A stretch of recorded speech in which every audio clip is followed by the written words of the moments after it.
Hi, எல்லோருக்கும் வணக்கம். Welcome to உங்கள் நான் கமல் ஹாசன். ஸோ இந்த வீடியோவில் நம்ம கமல் சார் பற்றின ஒரு புதிய தகவல் தான் டிஸ்கஸ் பண்ண போகிறோம்.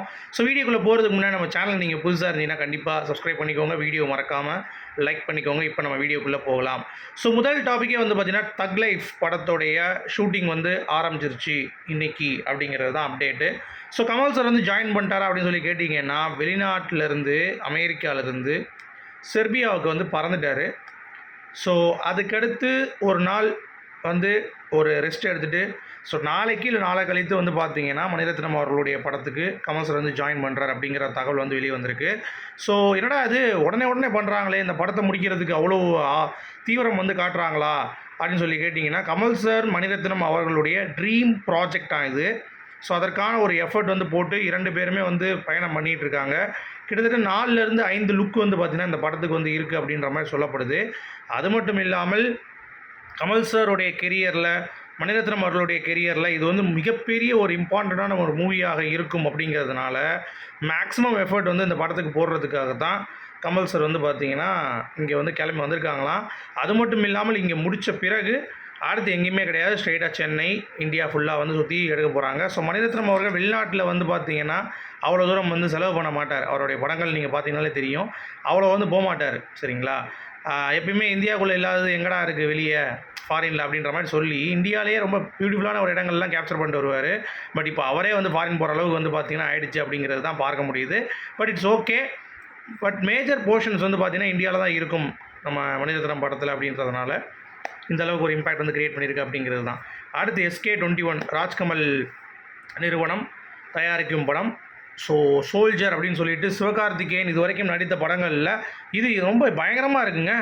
நானே பார்த்து மிரண்டு போயிட்டேன், ஆடி போயிட்டேன். யாரா சிவகார்த்திகேயனா இல்லை வேறு யாராவது அப்படின்ற மாதிரி ஆகிப்போச்சு. ஸோ கமல் சார் வந்து ஆலவந்தான் படத்தில் வந்து பார்த்திங்கன்னா நம்மளை மாதிரி ஒரு மொட்டையை போட்டு சும்மா வேறு லெவலில் வந்து பார்த்திங்கன்னா ஒரு ஃபீல் வந்து கிரியேட் பண்ணியிருந்தார். ஸோ அதில் சோல்ஜராக நடிக்கக்கூடிய ஒருத்தர் வந்து இருப்பார், அந்த இன்னொரு தம்பி கமல்ஹாசன். ஸோ அதில் அவரோட எஃபர்ட் வந்து பயங்கரமாக இருக்கும். நிறைய டவுட்ஸ் வந்து பார்த்திங்கன்னா சிவகார்த்திகேயன் வந்து செட்டிலேருந்து கால் பண்ணியிருந்தார்.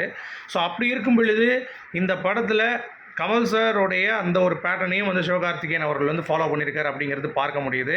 ஸோ நல்ல ஒரு டெடிக்கேஷன், நல்ல ஒரு உழைப்பு அப்படிங்கிறது தெரியுது.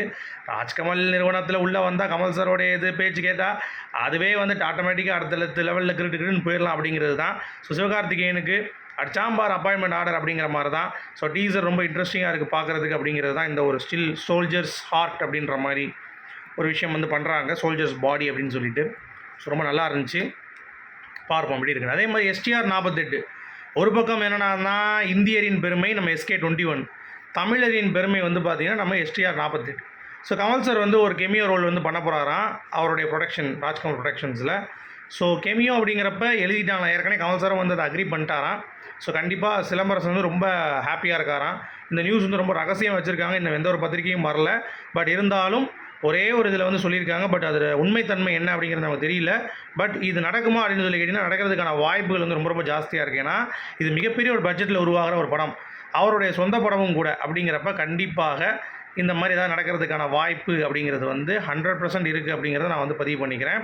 ஸோ அது மட்டும் இல்லாமல் STR48 கிட்டத்தட்ட சிலம்பரசனுடைய ஃபிலிம்லேயே வந்து பார்த்திங்கன்னா ரொம்ப மிகப்பெரிய ஒரு பட்ஜெட்டாக வந்து பார்த்திங்கன்னா இருக்குது அப்படிங்கிறதுல எந்த ஒரு மாற்று கருத்தும் இல்லை. ஓகேங்களா? ஸோ வெயிட் பண்ணி பார்ப்போம். அது மட்டும் இல்லாமல் கெமியோ கமல் சாரோடைய ஒரு பங்களிப்பு இருக்கிறதா இன்னும் அந்த படத்தை வந்து நல்லா பூஸ்ட் பண்ணும் அப்படிங்கிறது தான். சரியா? அடுத்து இந்த அபிராமி கமல் சாரை பற்றி பேசுகிறது இந்த பைல்வான் வந்து விடமாட்டான் போல். ரீசெண்டாக ஒரு இன்டர்வியூவில் கூட நல்லா அபிராமியை வந்து பார்த்திங்கன்னா மார்க்கெட் அவுட் வந்து பண்ணிட்டார் கமல் சார். இந்த மாதிரி சொல்லிட்டாங்க, டேய் என்னடா பைல்வான் அப்படின்ற மாதிரி தான் இருந்துச்சு. ஏன்னா வயசுக்கேற்ற ஒரு ஆள் பேச்சு நீ உங்களுக்கு இல்லைன்னா பின்ன எப்படி சொல்கிறது? அபிராமி அவர்களே இப்போயே வந்து பார்த்திங்கன்னா தக் லைஃப்பில் கமல் சார் கூட நடிக்கிறாங்க அப்படிங்கிறது உங்களுக்கு தெரியுமா தெரியாதுன்னு தெரியல. அது மட்டும் இல்லாமல் கமல் சார் வந்து விஸ்வரூபம் படத்துலேயும் டப்பிங் ஆர்டிஸ்ட்டாக வேலை கொடுத்தாரு. இது வரைக்கும் நிறைய படங்களில் வந்து பார்த்திங்கன்னா அபிராமி அவர்களுடைய பங்களிப்பும் வந்து இருக்குது. கமல் சார் சொல்லி நிறைய விஷயம் பண்ணுறாங்க. ஸோ அப்படி இருந்தால் எதுக்கு வராங்க திருப்பி நடிக்கிறதுக்கு? சும்மா வாய் இருக்குன்றதுக்காக வாயில் உளுந்த விட ஆமரெலாம் சொல்லக்கூடாது, மூடிட்டு வேலையை பார் அப்படிங்கிறது தான். ஏதோ 4 பேரை பற்றி பேசணுமா, யூடியூப்பில் காசு சம்பாதிச்சோமா அப்படின்னு சொல்லி போயிட்டே இருக்கணும். அதை விட்டுட்டு சும்மா திரும்ப இந்த ஒரு விஷயத்தை வந்து அது அவங்களே சொல்லிட்டாங்க அபிராமி அந்த மாதிரிலாம் எதுவுமே இல்லைன்ட்டு திருப்பி உட்காந்து பேசிகிட்டு இருக்கேன் அப்படிங்கிறது பார்க்க முடியுது. அடுத்து விக்ரம் 2 விஜய் நடிக்கிறாராம். அதே மாதிரி கைதி 2லையும் விஜய் நடிக்கிறாராம். அப்போ கடைசி படம் தளபதி 69 அப்படின்னீங்க, ஆமாங்க. அது கடைசி படம் தான். பட் இருந்தாலும் கமல் சாருக்கு கொடுக்கப்பட்ட கமிட்மெண்ட் ப்ளஸ் லோகேஷ் கொடுக்கப்பட்ட கமிட்மெண்ட் அந்த 2 இதையும் முடிச்சுருவோம் கெஸ்ட் ரோலா அப்படின்ற மாதிரி ஒரு பிளான் பண்ணியிருக்காராம். ஸோ எந்த அளவுக்கு ஒர்க் அவுட் ஆகும் அப்படிங்கிறது நம்ம வந்து பொறுத்திருந்து பார்க்கலாம். அடுத்து எஸ்பிபி அவர்கள் கமல் சாரை பற்றி ஒரு சூப்பரான ஒரு பாயிண்ட் சொல்லியிருக்காருங்க. இது எப்பயோ சொன்னது தான். பட் அது இப்போ தான் நான் டைம் பார்த்தேன்.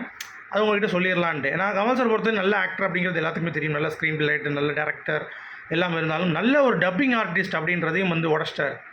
அவர் டப்பிங் பேச ஆரம்பித்தார்னா வேறு லெவலில் எந்த ஒரு வாய்ஸ்னாலும் எடுப்பார். ப்ளஸ் அந்த பர்ஃபெக்டாக அந்த சிங்க் பண்ணுறதுல அவரை மாதிரி ஒரு டேலண்ட் நான் பார்த்ததில்லை அப்படின்ற மாதிரி எஸ்பிபி வந்து பார்த்தீங்கன்னா போந்து தள்ளியிருக்காரு. ஸோ கமல் சார் அப்படின்னாலே சகலகலா வல்லவன் தானே அப்படின்னு சொல்லிட்டு இந்த வீடியோ நான் முடிக்கிறேன். உங்களுடைய கருத்துக்கள் சொல்லுங்கள். மீண்டும் சந்திப்போம். Good bye.